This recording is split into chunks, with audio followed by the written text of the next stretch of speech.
You should be dead, you psycho! Who are you? Give me a second chance.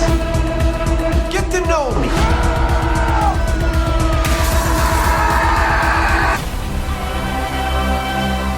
Friendship is the latest A24 comedy flick to hit theaters. The film is written and directed by Andrew DeYoung, and it stars Tim Robinson from the absolutely hilarious show I Think You Should Leave, and it also stars Paul Rudd from So Many Great Things in the Past. And this movie answers the question that I'm not sure too many people were asking, and that is, what would happen if you took one of the very unhinged, crazy characters that Tim Robinson likes to play in those little 4 to 5 minute skits from the I Think You Should Leave show, and you stretched out that character for a full-length movie, almost an hour and 40 minutes of movie. What would happen if you lived with one of those crazy unhinged characters? Is that a good or a bad thing? Well, let's do the review. Here we go. That is one big pile of shit. No, I shot him. Bullets in the fall killed him. So Friendship kicks off with Tim Robinson's character of Craig living down the street from Paul Rudd's character of Austin. You find out that Craig has lived in the neighborhood for a long time. In fact, he's getting ready to sell his house, whereas Austin has just moved into the neighborhood, and a package that was supposed to go to Austin accidentally makes its way to Craig's door. And so Craig, trying to be a nice neighbor, picks up the package, takes it over to Austin's house, and when he gets there, well, Austin is the cool dude. In fact, to pause here, Paul Rudd basically plays Brian Fantana from the Anchorman films. They've done studies, 60% of the time, it works every time. And I mean that. He's a really cool dude. Not only is he just nice to everyone around him, but he's a weatherman by day, and by night he's got a garage band and they go play at the local bar. So Craig and Austin hit off sort of a bro friendship right off the bat. In fact, one of the things they do on one of their first hangouts is they actually go into the sewers together. Yes, they're two 40-plus-year-old men, but they go into the sewers together because Austin knows a way to get up to the roof of City Hall through the sewers. And so they go up there and they drink some beers together and they have a blossoming friendship. But after a series of events in the movie, some very crazy unhinged things that Craig does, well, their friendship ends. And so the back half of this film is really just Craig dealing with the fallout of that relationship ending. And that is the best synopsis that I can give you for Friendship. If that sounds like a fun time, well, it is playing in theaters now, although I have a bone to pick with whoever came up with the release schedule for this movie, because it was initially said, hey, this is going to come out on May 9th. And then they were like, oh yeah, it's a limited release. It won't be playing anywhere near you for at least 2 more weeks. And so it's just annoying because I was really looking forward to this movie that weekend, and then nowhere around me played this. And I live about 40 minutes outside Chicago, so there should have been somewhere near me that played it, but there wasn't. So I had to wait a couple extra weeks. Other people got to see this movie, and I've just been waiting. So I was happy to go finally see this movie in theaters when it finally played near me. With all that said, I am going to get into my positives and my negatives here in a second, but before I do that, if this is the first time you found my channel, well, I would love for you guys to hit that subscribe button. Check out all the different content on my channel. Whether you like movie reviews, Blu-ray talk, or ranked list videos, I've got a little bit of everything on my channel, and I'd love for you guys to check it out.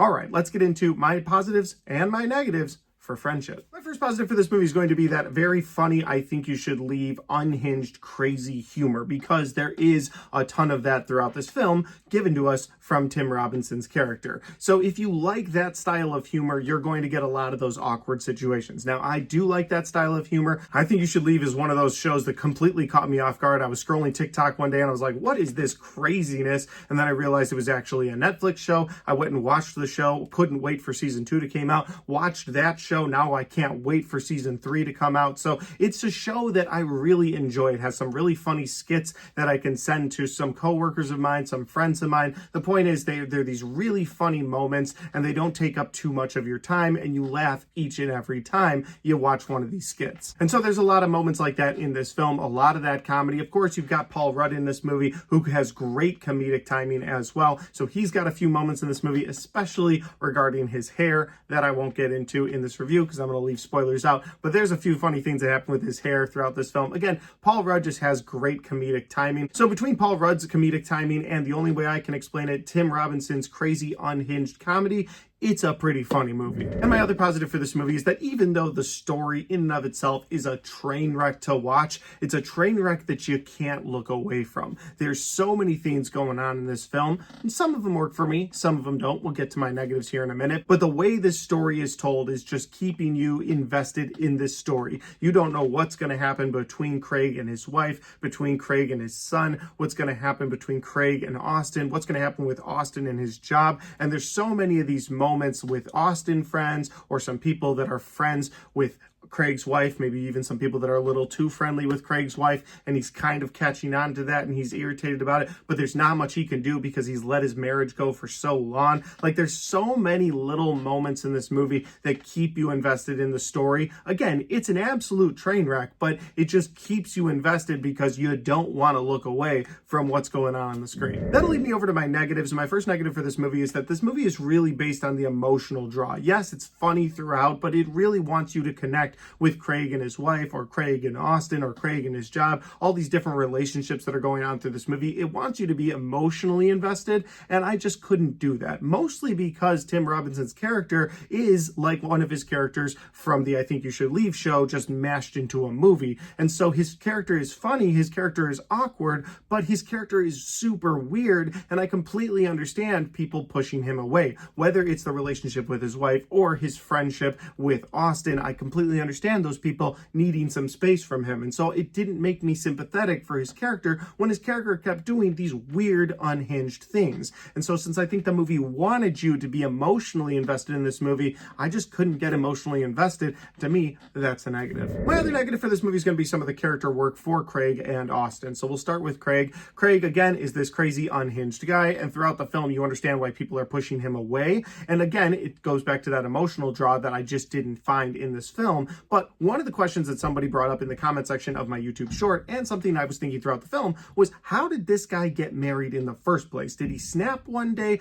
Because you, the viewer, are never really clued into that. He's just this weird, unhinged guy, but somehow he's got a functioning marriage, even though it's sort of on the fritz now. But it's like you got married at some point, and I assume you've been this person all along, because people aren't like, hey, he's being erratic lately. Like, no, it's just he's always been this kind of crazy, unhinged recluse. So how did he get married to this girl in the first place? How did he get this marketing job where he has to go up and talk to people? How does he maintain a relationship with coworkers at work? They never really get into any of that. I mean, yes, they do talk about him and his coworkers at work. There's some scenes where his coworkers are messing with him. But again, it's just like, how did this crazy unhinged character get to this place where he's in the room with the mayor at a certain point in this movie? And the other character to talk about is Austin. I feel like they flip-flop his character throughout this film several times. Like, he's this really cool dude who's got a garage band, but then he's this super uptight guy that only cares about his business life. And I understand, hey, there's a separation of work and your hobbies. I mean, this is my hobby, and I do have a professional job where I have to act professional. And so while I may talk about movies with people sometimes at that job, maybe I don't go into as much depth as I do on YouTube. So if that's where they drew the line, I could understand that. But there's just moments in this movie where Paul Rudd will switch between this very uptight professional character, or this person who doesn't want anything to do with Craig, and then in the next minute he's winking at Craig, or he's making sure that he maintains that relationship somewhat. And so there's this back and forth draw with him where it's like he's Brian Fantana for a second. I looked at the dictionary. My name's Ron Burgundy. What's your name? Brian Fantana. Champ kind. Brian Fantana. No, you're Brick. I'm Brian. And then he's back to being straight-laced and I don't want anything to do with this guy. And it's so back and forth that it's almost jarring for you, the viewer. Now, maybe that's what they were going for. Maybe that's what the writer-director was trying to give you here, sort of a mixed signal to Craig's character, where they were just like, okay, Craig, you're this unhinged guy already, and this friend of yours is going to be giving you mixed signals throughout the film. Maybe that's what they were going for. Maybe I missed the mark on that. But for me, those are negatives. Overall, would I recommend this movie to people? I would say that if you're a huge fan of I Think You Should Leave, or you're a big fan of Tim Robinson or Paul Rudd, then yeah, go check this movie out in theaters. I think you'll enjoy yourself. It's got enough laughs in it to keep you interested. Like I said, it's more of a train wreck that you can't look away from. I think you'll be invested in this movie, and I think you'll have a positive experience. But if you've never seen I Think You Should Leave, you're not a big fan of Paul Rudd, Tim Robinson, you know, if you're on the other end of the spectrum, I think you could just as easily wait for this one on streaming. But guys, those are just my opinions because that's my review for Friendship. Have you guys had a chance to see this film yet? If you have, let me know in that comment section down below. Let me know what you like, what you didn't like, where we agree, where we disagree. I'd love to know all your comments. Again, if you've seen this thing, let me know in that comment section down below. And finally, guys, if you like this video, don't forget to hit that like button because it helps the video, it helps the channel, and it helps me right here. Thanks for watching. I'll see you next time. I didn't do fucking shit. I didn't fucking do this. I'm done. Do what you want. Pull the plug. I'll kill you. All right, guys, we got to the end of my friendship review. Had a great time watching this movie. Actually, it was the first movie I saw in a theater with my wife in a very long time. I feel like our schedules haven't linked up very much this year, so I've seen a lot of movies solo. But yeah, we got to see this one together. We're both big fans of I Think You Should Leave, so that was a fun experience. And of course, I had a great time making this review. I hope you guys enjoyed watching this review. Hope you're looking forward to the next video. But until the next video comes out, if you want to check out any of the other content on my channel, well, I've got all of my best and worst of 2025 right there. And I've got all of my 2025 movie reviews right there.